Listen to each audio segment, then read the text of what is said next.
मकबूजा जम्मू व कश्मीर पर भारत के गासिबाना कब्जे के खात्मे के लिए जारी जद्दोजहद आज़ादी न सिर्फ कश्मीरी अवाम की अपनी तहरीक है बल्कि इंसाफ पर मबनी भी है। इस जद्दोजहद में कश्मीरी अवाम ने लाखों जानों के नजराने पेश किए और आज भी अहले कश्मीर अपना गरम गरम लहू पेश करने में कोई दकीका फिर गुजारिश नहीं करते हैं। यही वजह है कि आलमी बरादरी कश्मीरी अवाम की जद्दोजहद आज़ादी को कानूनी और बैनुल-अक़वामी उसूलों के ऐन मुताबिक तस्लीम करती है।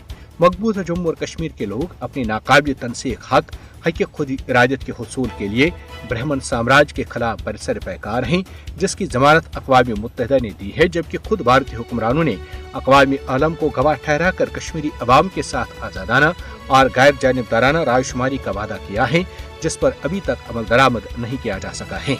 बैनुल-अक़वामी कानून भारतीय जबर के खिलाफ कश्मीरी अवाम की मुज़ाहमत और इंसाफ के हुसूल के हक की हिमायत करता है। अक़वाम मुत्तहिदा सलामती कौंसिल की करारदादें कश्मीरी अवाम की हक खुद इरादत की जद्दोजहद के जवाज की तौसीक करती हैं। तहरीक आज़ादी कश्मीर अहले कश्मीर के हक खुद इरादत के हुसूल के लिए एक जायज़ जद्दोजहद है, जिससे भारत ताकत और जुल्म और जबर के जरिए दबाने की कोशिश करता है।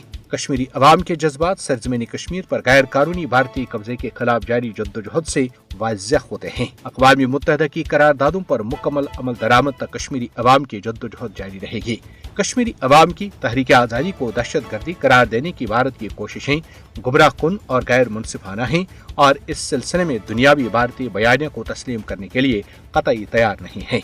फस्ताई मोदी हुकूमत को यह तस्लीम करना चाहिए कि आज़ादी के लिए लड़ने वालों को दहशतगर्दी से जोड़ा नहीं जा सकता। मोदी हुकूमत का पुरतशद्दुद जबर कश्मीरी अवाम की जायज़ उमंगों को बुझा नहीं सकता। दुनिया को मकबूजा जम्मू और कश्मीर के अवाम की आज़ादी और हक खुद इरादत की जद्दोजहद की हिमायत करनी चाहिए।